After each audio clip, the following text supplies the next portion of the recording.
Hello दोस्तों, स्वागत है आप सभी का आपके अपने यूट्यूब चैनल पे। और आज जो है वो हम लोग सेट नंबर 42 करने वाले हैं एसएससी जीडी का। ठीक है, तो एसएससी जीडी का सेट नंबर 42 जिसका पूरा का पूरा जो फुल टेस्ट होता है वो आपका क्लास ऑफलाइन में होगा और यहाँ पर ऑनलाइन में जो है हम लोग मैथ्स का डिस्कशन करते हैं। ठीक है, चलिए सबसे पहला सवाल है आपके पास कि वर्तमान में ए बी से जो है वो 8 साल छोटा है। यदि 4 साल पहले उनकी आयु का अनुपात 1:2 है तो कह रहे हैं कि बी की वर्तमान आयु क्या है। ध्यान से समझेंगे, ये 4 साल बाद ए और बी जो है वो 4 साल पहले का अनुपात दे रखा है। 4 साल पहले ए और बी जो है वो 4 साल पहले का अनुपात जो है वो 1:2 है। मतलब 4 साल पहले अगर ए का उम्र 1 हो रहा होगा तो दो का उम्र कितना, बी का उम्र कितना हो रहा होगा 2। तो 4 साल पहले ए और बी का अनुपात 1:2 है। सवाल में बोला कि वर्तमान में ए बी से 8 साल छोटा है। अब ध्यान से समझेंगे, कोई भी चीज वर्तमान में जितना रेशियो होगा उतना ही रेशियो 4 साल पहले भी रहा होगा। क्यों?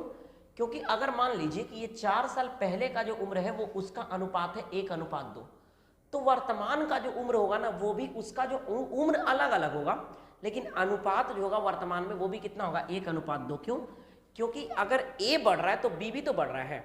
तो कहने का मतलब है कि ए अगर 4 साल पहले 1:2 है तो अभी भी यानी 4 साल के बीतने के बाद भी ए और बी का जो अनुपात रहा होगा वो 1:2 ही रहा होगा। क्यों रहा होगा? क्योंकि ए अगर बढ़ेगा तो बी भी तो बढ़ेगा, तो दोनों बढ़ेगा। जिस अनुपात में ए बढ़ रहा है उस अनुपात में बी भी बढ़ रहा है, तो दोनों के अनुपात में कोई परिवर्तन नहीं होगा। तो ये 4 साल पहले का अनुपात बोलिए या वर्तमान का अनुपात बोलिए, दोनों एक ही बात है। 4 साल पहले का अनुपात बोले या वर्तमान का। सवाल में बोला कि वर्तमान में ए जो है वो बी से 8 साल छोटा है, लेकिन यहाँ पर कितना छोटा है जी? 1 छोटा है। तो 1 का मान कितना है मेरे भाई? 8 साल। 1 का मान कितना है जी? 8 साल, है ना। 1 का मान कितना है मेरे दोस्त? 8 साल। तो अगर 1 का मान 8 साल है तो आपसे क्या पूछा? बी के बारे में। तो बी का मान, बी का यानी 2 का मान कितना होगा? 8 दूना 16 साल। ये जो 16 साल है वो 4 साल पहले का उम्र है।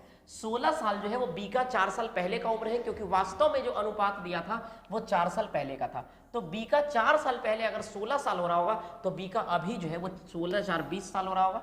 ऑप्शन बी यहां पर आंसर है। चलिए अगला सवाल पे आएंगे। नेक्स्ट क्वेश्चन नंबर अगला है कि अपनी सामान्य चाल के 6/7 से चलने के बाद कोई व्यक्ति जो है वो अपनी सामान्य चाल के 6/7 से चलने के बाद एक व्यक्ति जो है वो 12 मिनट देरी से पहुंचता है, तो उस दूरी को तय करने के लिए उसके द्वारा लिया गया सामान्य समय क्या है? मेरे भाई सामान्य समय के 6/7 से चलता है।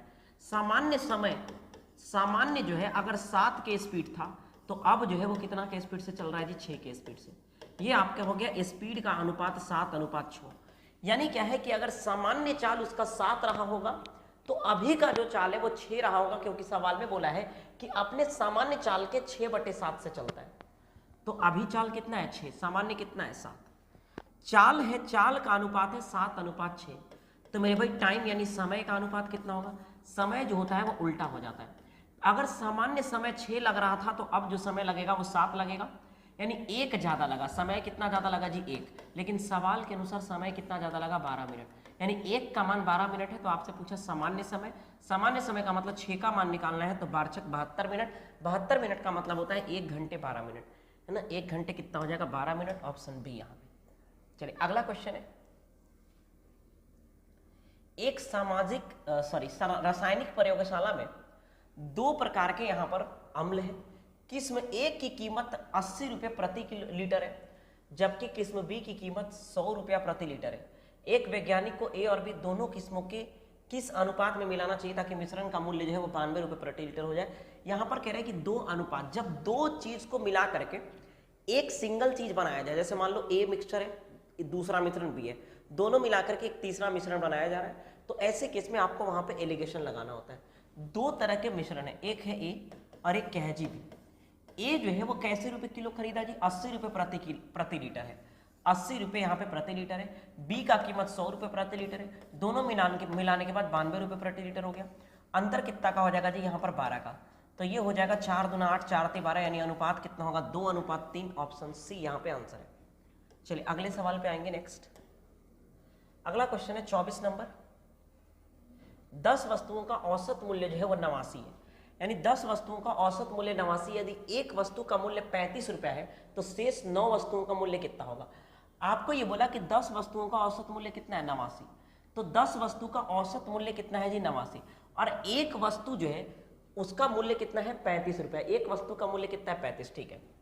तो 10 वस्तु का मूल्य कितना है 89। लेकिन अगर एक वस्तु हटा दिया जाए, यानी जिसका मूल्य 35 रुपया था, एक वस्तु हटा दिया जाए जिसका मूल्य कितना था जी 35 रुपया, तो 9 वस्तुओं का औसत मूल्य हमें पता करना है। एक वस्तु हटाने के बाद कितना होगा, ध्यान से समझेंगे। यहाँ 89 रुपया था। जब औसत से अगर कम वाला चीज को हटाएंगे, जब औसत से कम वाला चीज को हटाएंगे तो हमें जो है वो फायदा होगा, यानी प्रॉफिट होगा। कहने का मतलब क्या है कि अगर एक घर में 10 आदमी था जो 89 रुपया कमाता था, उसमें से एक आदमी 35 रुपया कमाता था, वो घर छोड़ के चला गया।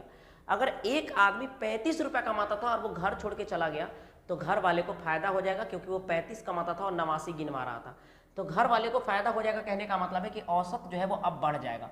तो 9 वस्तुओं का औसत क्या होगा जी 89 से थोड़ा सा ज्यादा होगा। लेकिन कितना ज्यादा होगा, 89 से कितना ज्यादा होगा, तो आपको समझना है कि ये 10 वस्तुओं का औसत 89 है। एक वस्तु 35 हटाने पर, एक वस्तु जो 35 हटा है, यहाँ आपको अंतर देखना है कि अंतर कितना का है। तो 9 में से 5 जाएगा कितना हो जाएगा 4, और 8 में से 3 जाएगा कितना हो जाएगा 5।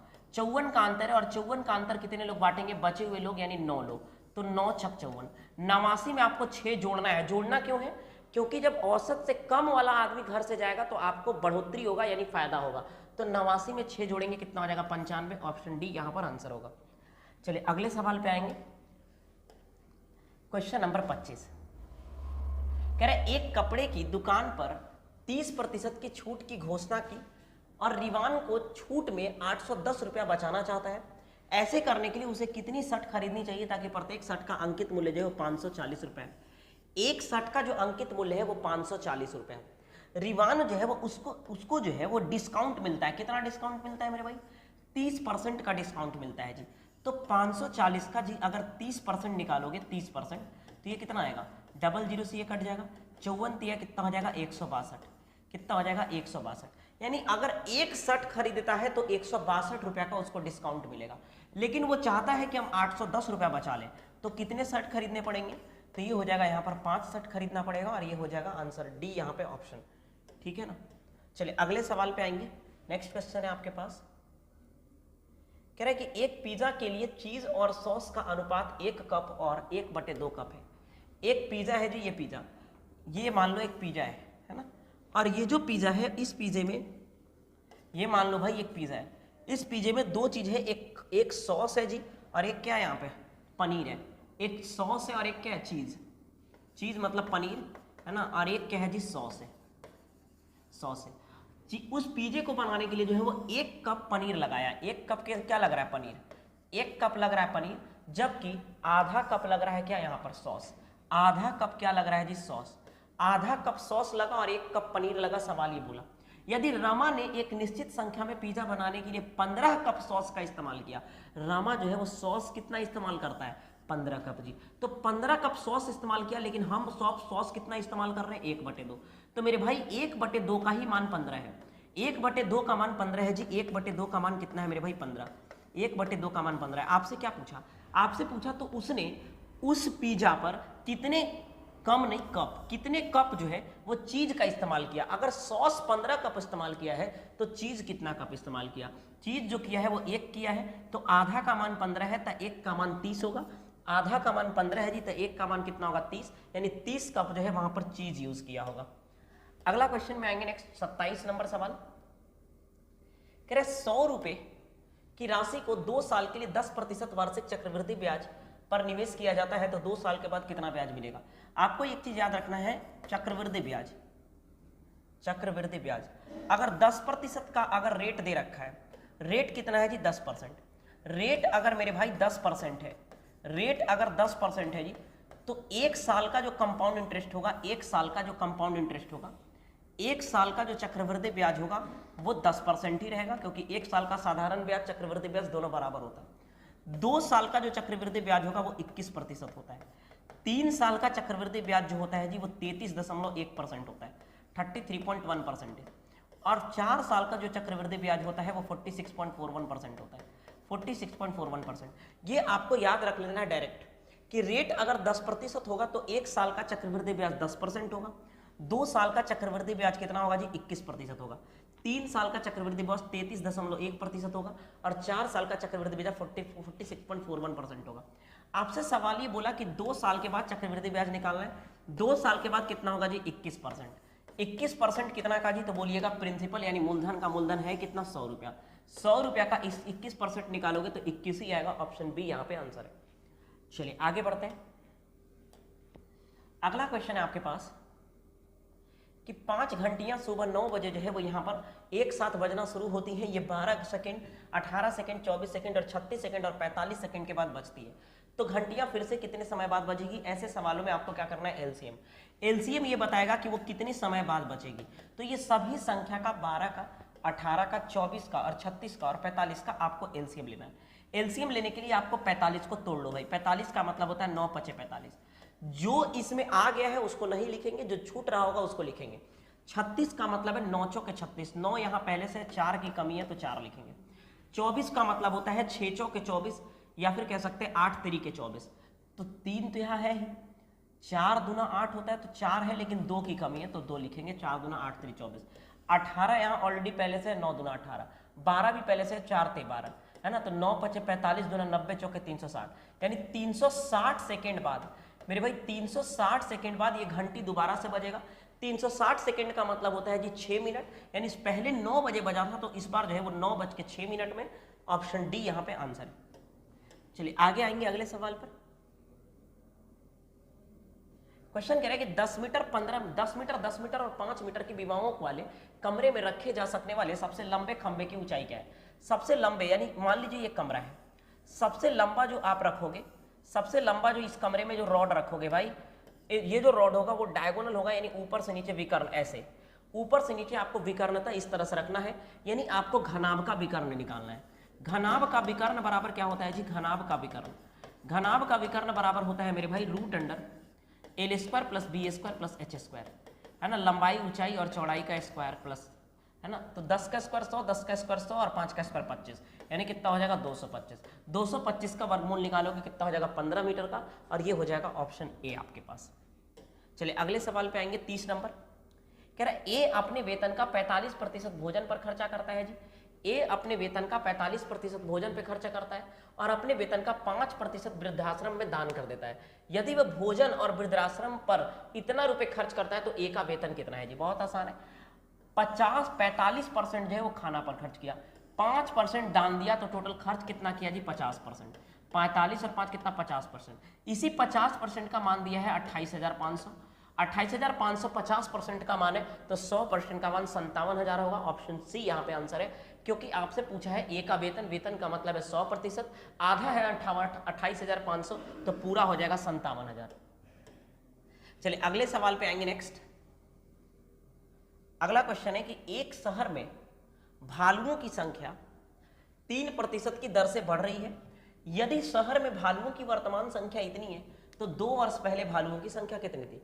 मान लो भाई कि 2 वर्ष पहले भालू की संख्या x था, अब वो 103 बढ़ा जी, एक बार में 103, क्योंकि 3% बढ़ेगा तो 103 हो जाएगा। फिर अगले साल भी 3% बढ़ा तो फिर 103 हो जाएगा, ठीक है ना। और ये जो है वो कितना हो जाएगा जी? यही दिया है सवाल में 21218 वर्तमान में। तो सवाल में बोला आपसे कि x का मान निकाल लो, यानी 2 साल पहले भालुओं की संख्या। x का मान क्या, ये 103 से कटेगा? कटना चाहिए। तो 103 से अगर भाग देंगे तो 103 दूना 206, 206 बचेगा 6, तो 103 से 6 बार में करोगे भाई, 203 दूना 206 और 6 बचेगा, तो ये कितना हो जाएगा? 103 छक 618, ठीक है। और ये कटेगा 2 बार में, तो 2 पर 4 जीरो और 2 पर 4 जीरो कहाँ है? ऑप्शन डी यहाँ पे आंसर है, ठीक है। कैलकुलेट कर लेना है, 2 पर कितना हो जाएगा? 4 जीरो। आइए आगे आते हैं। नेक्स्ट, मोहन एक टेबल को 2832 रुपये में बेच रहा है। यदि उसकी लाभ 18% है, मेरे भाई 18% लाभ है, मतलब सवाल में 118 का मान कितना दे रखा है? 2832। तो सवाल में बोला मेज का लागत मूल्य यानी 100 का मान निकालना है। 100 का मान निकालना है जी, 100 का। क्या ये 118 से कटेगा? हाँ सर कटेगा। 118 दूना कितना हो जाएगा? 236। 36 से जाना है कितना पर जी? 83 पर। 36 4 40 और 43 और 4 47, 472, यानी 4 बार में कट जाएगा 472। 24 को 100 से गुना करोगे 24, और ये ऑप्शन डी यहाँ पे आंसर होगा, ठीक है। 100% का मान कितना हो गया? Option D. अब आगे आते हैं अगले सवाल पर कह रहा है कि ए और बी क्रमशः 10 दिन और 20 दिन में किसी काम को करता है जी। ए जो है वो किसी काम को 10 दिन में करता है, बी जो है वो किसी काम को कितना दिन में करेगा जी, 20 दिन में। ठीक है, कह रहा है कि एक कार्य कर सकते हैं ना, ए और बी जो है वो 10 दिन और 20 दिन में आपका कार्य करता है यहाँ पे। ठीक है, कार्य कर सकते हैं, वे एक साथ कार्य शुरू करते हैं, लेकिन ए 5 दिनों के बाद काम को छोड़ देता है। हुआ क्या कि ये लोग एक साथ काम करना शुरू किया। पहले आपको काम निकालना है, तो एलसीएम कितना आएगा 20, 10 एकम 10 और 10 दुना कितना हो जाएगा 20 और 20 एकम 20। ठीक है भाई, तो यहाँ क्या है कि ए जो है वो 5 दिनों तक 5 दिन के बाद काम छोड़ देता है। इसका मतलब है कि ए और बी दोनों मिलकर 5 दिन तक काम किया। जब दोनों मिलकर के एक साथ काम करेगा तो एक दिन में 3 काम करेगा, तो 5 दिन में कितना करेगा जी, 15 काम ये लोग कर दिया। 15 काम कर दिया, उसके बाद ए जो है वो काम को छोड़ दिया। अब बी शेष काम को पूरा करता है। शेष काम बचा कितना, 15 काम कर लिया तो 20 में से 5 काम बचा, और ये बी करता है और बी का इफिशियंसी 1 है, यानी बचे हुए काम को बी को करने में कितना दिन लगेगा जी, 5 दिन लगेगा। बी को करने में कितना दिन लगेगा, 5 दिन, लेकिन हमसे आवश्यक कुल संख्या पूछा तो 5 दिन इधर लगा और 5 दिन तक साथ में काम किया था, तो 5 और 5 कितना हो जाएगा, 10 दिन यहाँ पर पूरा काम करने में समय लगेगा। आइए अगले सवाल पे आएंगे। अगला क्वेश्चन है कि एक दुकानदार अपनी वस्तुओं पर 40% की छूट देता है और फिर भी जो है वो 20% का लाभ कमा लेता है, तो 2400 रुपये अंकित मूल्य वाली एक वस्तु का दुकानदार कितना क्रय मूल्य भुगतान करेगा। ऐसे सवाल में आपको क्या करना है, जब भी सवाल में अगर डिस्काउंट दे रखा है और प्रॉफिट या लॉस दे रखा है, प्रॉफिट या लॉस दे रखा है, तो डायरेक्ट सीपी से एमपी का रेशियो निकालेंगे। क्रय मूल्य से अंकित मूल्य का रेशियो हो जाएगा 100 माइनस डी बटे में 100 प्लस पी। 100 माइनस डी बटे में 100 प्लस पी परसेंट ये आ जाएगा आपका। ठीक है, तो 100 माइनस डी करोगे भाई तो 100 में से 40% का छूट देता है, तो सामान को 60% में बेचा, है ना, यानी सीपी कितना हो जाएगा 60। 100 प्लस पी यानी 20% का लाभ कमाया, तो 100 प्लस पी 120, यानी कितना हो जाएगा 1:2। अगर क्रय मूल्य 1 रुपया है तो एमपी यानी अंकित मूल्य कितना है 2 रुपया। सवाल में अंकित मूल्य का मान 2400 दे रखा है, यानी 2 का मान 24 है तो 1 का मान कितना हो जाएगा 1200, और ये हो जाएगा ऑप्शन डी यहाँ पे। चलिए अगले सवाल पे आएंगे। नेक्स्ट क्वेश्चन नंबर 35 है कि एक पुस्तकालय में गणित की पुस्तकों की संख्या, गणित की पुस्तकों की संख्या का 25% का मतलब कितना होगा 1/4, यानी गणित को मान लो जी का 1/4, गणित का 1/4, है ना। भौतिकी की पुस्तकों की संख्या के 2/3 के बराबर है, तो भौतिक मतलब फिजिक्स, फिजिक्स के 2/3 के बराबर है, सवाल यही बोला है। अब आपसे बोला कि पुस्तकालय में गणित की पुस्तकों की संख्या और भौतिकी यानी जी से रेशियो पी निकालना है आपको, तो जी और पी इधर आ जाएगा, तो जी बटे पी ये हो जाएगा कितना जी 2/3, और ये उधर चला जाएगा तो कितना हो जाएगा 4/1, यानी कितना हो जाएगा 8/3, और ये हो जाएगा ऑप्शन डी यहाँ पे कितना हो जाएगा 8/3। आइए अगले सवाल पे आएंगे। अगला क्वेश्चन है 36 नंबर, कह रहा है एक बेलनाकार टैंक की क्षमता जो है वो 5632 मीटर क्यूब है, यदि इसके आधार का व्यास जो है वो 16 है। मेरे भाई व्यास यानी डायमीटर 16 है, तो रेडियस कितना होगा, त्रिज्या जो होगा वो 8 हो जाएगा। इसका गहराई पता करना है, गहराई कुछ नहीं करना है, जो कह रहा है वो कर लेंगे। बेलनाकार टैंक की क्षमता, क्षमता का मतलब आयतन, तो आयतन जो होता है बेलन का वो कितना होता है पाई आर स्क्वायर एच, और इसी का मान सवाल में 5632 दे रखा है, 5632 दे रखा है। पाई का मतलब है 22/7, ठीक है ना, 22/7, और गुने आर स्क्वायर, आर का मतलब है 8 × 8, और एच आपको निकालना है, और ये हो जाएगा 5632। सोल्व कर लेंगे इसको सोल्व कर लेंगे तो ये कितना हो जाएगा 5 3 8, ठीक है, 11 से कट जाएगा, 11 दूना 22, 11 5 55, और 11 कम 11, और 11 दूना कितना हो जाएगा 22। 8 से कटेगा 64 बार में जी, 8 से कटेगा 8 बार में, ठीक है, और 8 सते कितना हो जाएगा 56, और ये 56 नहीं है, 8 सते 56, कहाँ गलती कर दी, अच्छा 2 यहाँ बचा हुआ था, तो 2 चौके 8 और 7 चौके कितना हो जाएगा 28, ये हो जाएगा ऑप्शन सी। यहाँ पे 2 भी बचा हुआ था, 2 भी काटना था। चलिए आगे बढ़ेंगे, बस फॉर्मूला लगाना था और वहां से एच का वैल्यू निकालना था। ये कह रहा है यदि कोई कार अपनी चाल 24 किलोमीटर प्रति घंटे बढ़ाकर 40 किलोमीटर कर देता है, कहने का मतलब है कि पहले जो उसका स्पीड था जी, पहले जो उसका स्पीड था वो कितना था, पहले कितना था, पहले स्पीड था 24, लेकिन अब कितना कर देता है 40। पहले स्पीड था 24, यानी अब कितना कर देता है 40।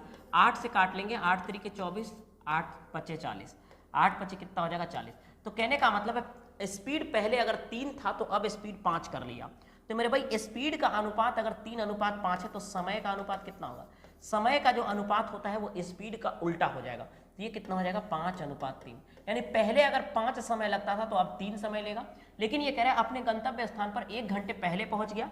ये घंटे सवाल में 1 घंटे पहले है, लेकिन यहाँ 2 पहले है। 5 से 3 पे पहुंचा, यानी कितना पहले है 2, तो 2 का मान कितना है 1 घंटे। 2 का मान 1 घंटे है जी।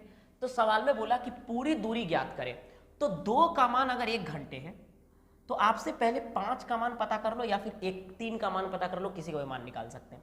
2 का मान 1 घंटे का मतलब है 1 का मान 30 मिनट है, 1 घंटे का मतलब 60 मिनट, तो 1 का मान कितना हो गया 30 मिनट। तो 5 का मान कितना हो जाएगा 150 मिनट। 150 मिनट 5 का मान है। अब ध्यान से समझेंगे, ये 150 मिनट तक अगर 24 के स्पीड से चलेगा तो कितना दूरी तय करेगा, यही आपको पता करना है। तो दूरी बराबर 4 गुने समय, 24 के स्पीड से चल रहा है जी 150 मिनट तक। मिनट को घंटे में चेंज कर लेंगे, ठीक है ना, ताकि ये किलोमीटर प्रति घंटा में यहाँ दिया हुआ है इसीलिए। तो ये हो जाएगा 6 चौक 24 और 15 चौके 60 किलोमीटर। ऑप्शन ए यहाँ पर आंसर है, 60 किलोमीटर की दूरी यहाँ पे चला है। चलिए अगला सवाल पे आएंगे। 38 नंबर है कि ए और बी क्रमशः 15 दिन और 10 दिन में एक काम को कर सकते हैं। वे एक साथ कार्य शुरू करते हैं, लेकिन बी 2 दिनों के बाद छोड़ देता है। अब ए शेष कार्य को पूरा करता है। कार्य पूरा होने के लिए आवश्यक कुल दिनों, सेम वही सवाल है जो पहले था। अभी ए जो है वो किसी काम को कितना दिन में करेगा जी 15 दिन में। बी जो है वो किसी काम को कितना दिन में करेगा मेरे भाई 10 दिन में। तो आपको पहले कुल काम निकालना है, एलसीएम लेके 30। 15 दूना 30, 10 से कितना हो जाएगा 30, यानी ए का इफिशियंसी अगर 2 है तो बी का इफिशियंसी कितना है 3 है। अब ये कह रहा है कि वे एक साथ काम तो शुरू करता है, लेकिन बी जो है वो 2 दिनों के बाद काम छोड़ता है। कहने का मतलब है कि ए और बी दोनों एक साथ 2 दिन तक काम किया। अगर दोनों एक साथ 1 दिन काम करेगा तो 5 काम करेगा। तो 2 दिन तक अगर ए प्लस बी दोनों साथ में काम करेगा जी, ए प्लस बी दोनों साथ में काम करेगा तो कितना काम करेगा 3 और 2 5 दूना कितना हो जाएगा 10 काम। ये 10 काम करा तो बोलो शेष कितना बचेगा, 30 में से 10 काम घटा देंगे यानी 20 काम इसका बच गया। ये 20 काम अब कौन करेगा, ए करेगा। तो ए का इफिशियंसी कितना है, ए जो है वो 1 दिन में 2 आम खाता है, कुल आम 20 है, यानी ए को जो है वो समय लग जाएगा 10 दिन। ए को कितना लग जाएगा मेरे भाई 10 दिन। ए को 10 दिन समय लगा शेष काम करने में, और 2 दिन से पहले से ही लोग साथ में मिलकर काम किया था, तो 10 दिन और 2 दिन कितना हो जाएगा 12 दिन। कुल समय जो है यहाँ पर लगेगा। आइए अगला सवाल है यहाँ पर 39 नंबर। कह रहा है कि हर्षी ने स्टोर से एक नई स्वेट शर्ट खरीदी। जब वे 40% की छूट दे रहे थे, यदि स्वेट शर्ट का अंकित मूल्य इतना रुपया है तो हर्षी ने छूट के साथ कितना भुगतान किया। सही है, क्या दिक्कत। यहाँ पे कह रहा है कि 40% का छूट, शर्ट जो खरीदा उस पर 40% का छूट दिया, अंकित मूल्य जो है वो 2999 है। तो कह रहा है कि छूट के साथ कितना भुगतान किया, यानी वो कितना रुपया में खरीद करके लाया है। तो आपको ये पता है अगर 40% का डिस्काउंट देगा तो वो सामान को 60% में खरीद लेगा जी। कितना में खरीद लेगा 60%। 60% का मतलब कितना हो जाएगा जी 3/5, यानी अंकित मूल्य का 3/5 में खरीदेगा। अंकित मूल्य कितना है 2999, इसका 3/5 करेंगे। 2999 इसका 3/5 करेंगे तो ये हो जाएगा आपका, यहां देखेंगे ये 2999 जो है वो लगभग 3000 के करीब है। अगर ये 3000 होता तो 600 बार में कटता, तो 600 दिए 1800, लेकिन 3000 नहीं है तो 600 से हल्का सा कम कटेगा, और हल्का सा कम का मतलब है 1800 से हल्का सा कम। ऑप्शन सी यहाँ पे आंसर होगा। आगे बढ़ेंगे अगले सवाल पे। लास्ट सवाल है कि एक किसान के पास 10 तोता और 40 घोड़े हैं। प्रति जानवर पैरों की औसत संख्या कितनी है। अगर 10 तोता है मेरे भाई तो पैरों की औसत पता करना है। तो आपको ये करना है कुल पैरों की संख्या बटे जितना जानवर है उतना। तो कुल पैरों की संख्या कितना होगा, एक तोता के पास 2 पैर होगा तो 10 तोते के पास टोटल 20 पैर होंगे, ठीक है। एक घोड़े के पास 4 पैर होगा तो 40 घोड़े के पास 40 गुने 4 यानी 160 पैर होंगे। तो कुल पैर 180 हो गया, लेकिन है कितना टोटल लोग, तो 40 और 10 50 लोग है ना। तो 180 बटे कितना हो जाएगा 50, यानी 0 से 0 कटेगा, 5 3 15 और 5 36, यानी कितना हो जाएगा यहाँ पर 3.6। ऑप्शन ए यहाँ पे औसत हो जाएगा, ठीक है। तो ये रहा आपका सेट नंबर 41 एसएससीजीडी का। बाकी फिर हम लोग मिलेंगे नेक्स्ट वीडियो में अगले सेट के साथ। That's all, thank you.